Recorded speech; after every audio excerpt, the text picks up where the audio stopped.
നമസ്കാരം. എൻ്റെ പേര് സരസ്വതി. എൻ്റെ വീട് ശ്രീശോകത്താണ്. എനിക്ക് 5 സഹോദരങ്ങളും അമ്മയും അച്ഛനും ഉണ്ടായിരുന്നു. കല്യാണം കഴിക്കുന്ന സമയത്ത് ഇവരൊക്കെ ഉണ്ടായിരുന്നു. 78 ഒക്ടോബറിൽ വിവാഹം നടന്നു. പാലക്കാട് വെച്ചിട്ടാണ് വിവാഹം കഴിഞ്ഞത്. പിന്നെ അവിടുന്ന് ഇങ്ങോട്ട് വന്നു. അപ്പോൾ അന്ന് PSCക്ക് റാങ്ക് ഹോൾഡർ ആയിരുന്നു. കിട്ടുമെന്ന് വിചാരിച്ചു, ജോലി കിട്ടുമെന്ന് വിചാരിച്ചു. പക്ഷെ അത് കിട്ടിയില്ല. എന്നുകൊണ്ട് ഇപ്പോൾ പിന്നെ വേറെ എഴുതിയതിനും കിട്ടിയില്ല. അന്നൊന്നും ആരും എടുത്തില്ല. അത് പോയി. പിന്നെ അത് കഴിഞ്ഞിട്ടാണ് കുറച്ച് പ്രൈവറ്റിൽ ചെന്ന് നോക്കുമ്പോൾ 80,000 ഉറുപ്പ്യ വേണമെന്ന് പറഞ്ഞു. അപ്പോൾ വേണമെന്ന് പറഞ്ഞപ്പോൾ വേണ്ട പറഞ്ഞു. ഞാൻ തന്നെ പറഞ്ഞു വേണ്ട, ഇവിടെ ഇരിക്കാം. തുന്നലും ഇതൊക്കെയാണ്. അപ്പോൾ ഇവിടെ തുന്നൽ ക്ലാസ് ഇട്ടിട്ട് ഒഴിവ് സമയം അങ്ങനെ ചിലവഴിച്ചു. പിന്നെ വീട്ടിൽ കുറച്ച് പേരെ ഇരുന്ന് പഠിപ്പിച്ചിരുന്നു, കുറേ പേര്, 4-5 വർഷം ട്യൂഷൻ. അപ്പോൾ ഇത് കൈത്തൊഴിലല്ലേ, അതുകൊണ്ട് കുട്ടികൾ നിറയുണ്ടായിരുന്നു. പെൺകുട്ടികളെ പഠിക്കാൻ വേണ്ടിയിട്ട് വന്നിരുന്നു. അങ്ങനെ കുറേ പേരെ പഠിപ്പിച്ചു വിട്ടു. കല്യാണമൊക്കെ കഴിഞ്ഞ മാഷിന്റെ കൂടെയുള്ള ജീവിതം എങ്ങനെയായിരുന്നു? എത്ര മക്കളാണ്? ഒരു കുട്ടികൾ, 2 കുട്ടികളായിരുന്നു. മൂത്തതൊരു ആൺകുട്ടി ഉണ്ടായിരുന്നു. 12 വയസ്സ് വരെ. 12 വയസ്സ് വരെ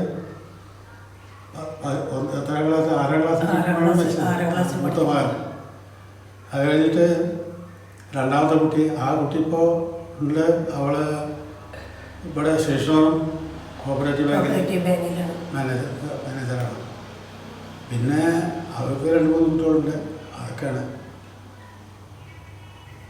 പിന്നെ ഞാനും ഉള്ളതുകൊണ്ട് ജീവിക്കുന്ന ഒരു സ്വഭാവത്തിലായതുകൊണ്ട് അത്ര ഇതായിട്ട് പോയില്ല. വേറെ അതിന് കാശുമില്ല.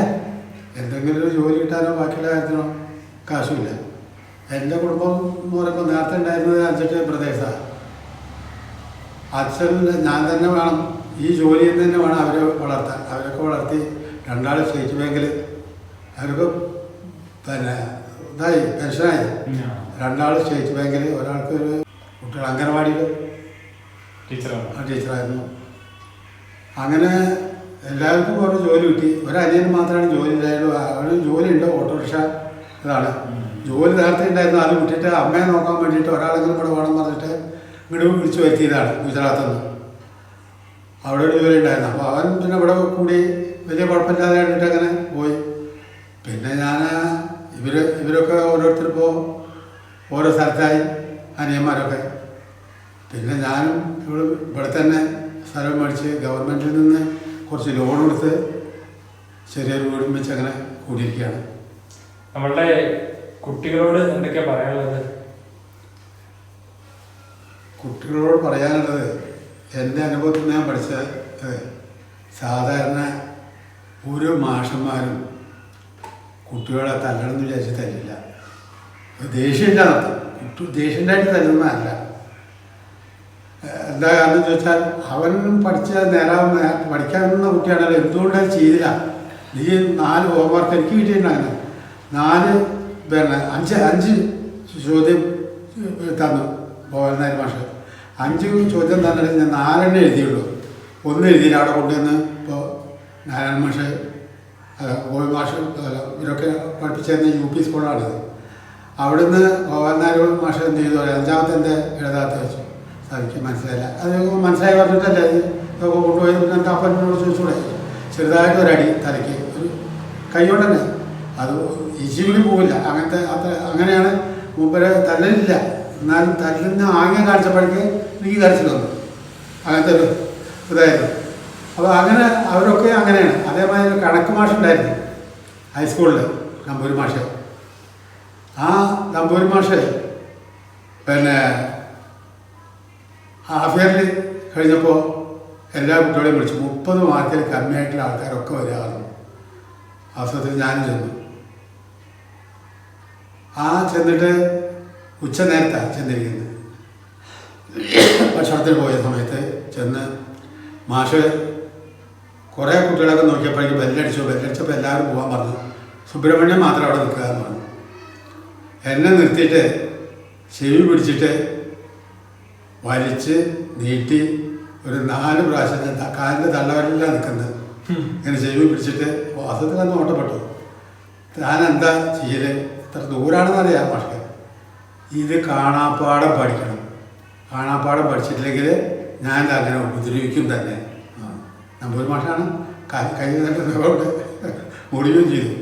എനിക്ക് ജോലി കിട്ടിയിട്ട് ഞാൻ അവിടെ സെറ്റിൽഡായിട്ട് വന്നു, അനിയനെ ഒരു സർട്ടിഫിക്കറ്റിന് വേണ്ടിയിട്ട്. അപ്പോൾ മാഷ് എന്നെ കണ്ടു, എന്താ ചെയ്യണത്? അങ്ങനെ ആണ് തന്നെ. അന്ന് ഞാനിങ്ങനെ വേദ്യം ചെയ്തില്ലെങ്കിൽ താൻ ഈ നിലയ്ക്ക് എത്തും എന്ന് ചോദിച്ചു. ഈ പറഞ്ഞ മാതിരി എനിക്കത് വല്ലാത്ത ഒരു ഇത് വന്നു. ശരിയാണ്. അപ്പോൾ അയാൾക്ക് ഒരു ലക്ഷ്യം എന്താ വെച്ചാൽ ഈ കുട്ടി, എൻ്റെ കുട്ടി നേരാവണമെന്നുള്ള ഒരു ഉദ്ദേശം എല്ലാ മാഷും ഉണ്ടാവുള്ളൂ. താൻ പഠിപ്പിക്കുന്ന വിഷയത്തിൽ ആ കുട്ടി നന്നാവണം എന്നുള്ള ഒരു വിശ്വാസത്തിലാണ് മാഷ് ചിലപ്പോൾ ഉപദ്രവിക്കുന്നത്. അങ്ങനെ ഒരു ഉപദ്രവിക്കുന്ന മാഷയാണ് എനിക്കിഷ്ടം. നിങ്ങൾക്കും അങ്ങനെ ആയിരിക്കണം എന്നുള്ളതാണ് അടുത്ത തലമുറയോട് പറയാനുള്ളത്. കുറച്ച് അവർ നമ്മളെ എല്ലാ കാര്യങ്ങളും അറിഞ്ഞിട്ടാണ്, അല്ലാതെ കണ്ടോളം പിടിച്ചിട്ട് തല്ലല്ല ചെയ്യുന്നത്. അങ്ങനെ തല്ലണ്ട, ഞാൻ തല്ലണം എന്നുള്ള ഒരു അഭിപ്രായക്കാരൻ ആണ് എന്ന് പറയാണ്. മാത്രമല്ല, നമുക്ക് ഒരു അധ്യാപകനേക്കാൾ ഉപരി ഒരു സുഹൃത്തു കൂടി ആയിരിക്കണം. അധ്യാപകൻ സുഹൃത്താവും. എന്തുവേണം, നമ്മുടെ ആ നിലയ്ക്ക് അധ്യാപകനോട് പെരുമാറിയാൽ നമ്മൾ അധ്യാപകൻ്റെ സുഹൃത്താവും. ആ സുഹൃത്ത് ബന്ധമാണ് വാസ്തവത്തിൽ ശിഷ്യനും അധ്യാപകനും തമ്മിലുള്ള ബന്ധം. ആ സുഹൃത്തില്ലെങ്കിൽ ബന്ധമില്ല. അപ്പോൾ അധ്യാപകൻ എന്ത് ശിക്ഷിച്ചിട്ട് വെച്ചാൽ സുഹൃത്തായിരിക്കും അധ്യാപകൻ്റെ. അങ്ങനെയുള്ള ആ ബന്ധത്തിൽ കൂടെ വിദ്യാഭ്യാസം വളരണം. മാത്രമല്ല, എന്ത് കാര്യത്തിനും ആരോടും ചോദിക്കാൻ ഒരു മടിയും പാടില്ല. നമുക്ക് ഒരു അധ്യാപകൻ ഒരു കാര്യം പറഞ്ഞു തന്നു, വേറൊരു അധ്യാപകനോട് നമുക്കൊരു സംശയം ചോദിക്കാൻ വെച്ചാൽ, അല്ലെങ്കിൽ അറിയുന്ന ഒരാളോട് സംശയം ചോദിക്കാൻ വെച്ചാൽ കുഴപ്പമില്ല. അവിടെയാണ് വിദ്യാഭ്യാസം പൂർണ്ണമാകുന്നത്. എന്ത് കാര്യത്തിൽ നമ്മളെല്ലാവരും ജോലി കിട്ടാൻ വേണ്ടിയിട്ടാണ് പഠിക്കുന്നത്, അല്ല പഠിക്കാൻ വേണ്ടി പഠിക്കുകയല്ല. ജോലി കിട്ടാൻ വേണ്ടിയിട്ട് പഠിക്കുന്ന സമയത്ത് ആ ജോലിക്ക് ഉള്ള കാര്യം മനസ്സിൽ വെച്ചുകൊണ്ട്, ആ ലക്ഷ്യം മനസ്സിൽ വെച്ചുകൊണ്ട് പോകുമ്പോൾ മാത്രമേ നമുക്ക് എല്ലാറ്റിലും വിജയം കണ്ടെത്താൻ പറ്റുള്ളൂ. നമുക്കൊരു ജോലി കിട്ടണം, അതിന് ഞാൻ പാസ്സാവണം, നല്ല പാസ്സാവണം എന്നുള്ള തോന്നൽ ഉണ്ടായിക്കഴിഞ്ഞാൽ, ലക്ഷ്യം ഉണ്ടായിക്കഴിഞ്ഞാൽ മാർഗം ഉണ്ടാവും, സംശയമില്ല. ആ ലക്ഷ്യവും മാർഗവും നിങ്ങൾക്ക് ഉണ്ടാവട്ടെ എന്നുള്ളതാണ് എനിക്ക് പ്രാർത്ഥിക്കാനുള്ളത്. അപ്പോൾ മധുരമിഠായിക്ക് ഇരട്ടി മധുരമായി സുബ്രഹ്മണ്യൻ മാഷ്. ഒരുപാട്, ഞാൻ ആദ്യമേ സൂചിപ്പിച്ചു, ഒരുപാട് കാലമായി സംസാരിച്ചിട്ട്. പക്ഷേ ഏകദേശം എനിക്ക് തോന്നുന്നു 1 വർഷത്തിനടുത്തായി.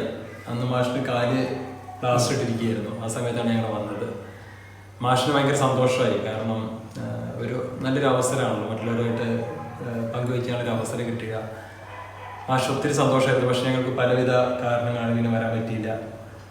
എങ്കിലും ഞങ്ങൾ ഇങ്ങനെ കയറി രാമമാഷ്, സുന്ദരൻ മാഷ്, പിന്നെ സുബ്രഹ്മണ്യൻ മാഷ്, ഇനി ഞങ്ങൾ പോകുന്നത് നളിനി ടീച്ചറുടെ അടുത്തായിരിക്കും.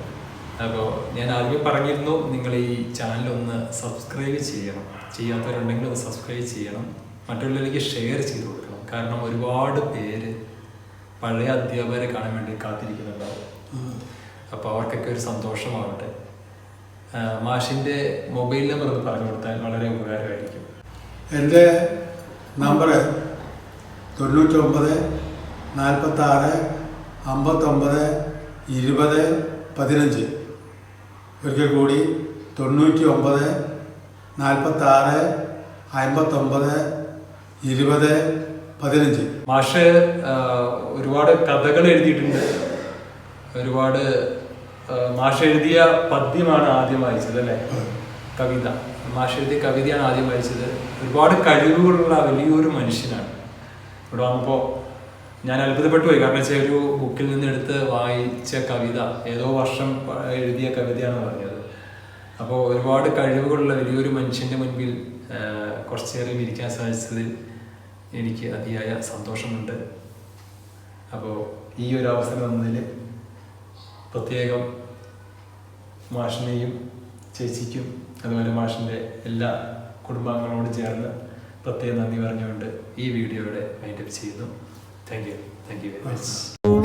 ഇനിയേറെ ദൂരം നമുക്കുണ്ട്, കാണുവാൻ കാഴ്ചകൾ ഏറെയുണ്ട്. ഇനിയേറെ ചൊല്ലുവാൻ നിന്നോടെനിക്കുണ്ട്, യാത്രയിലുടനീളം സഹയാത്രികേ.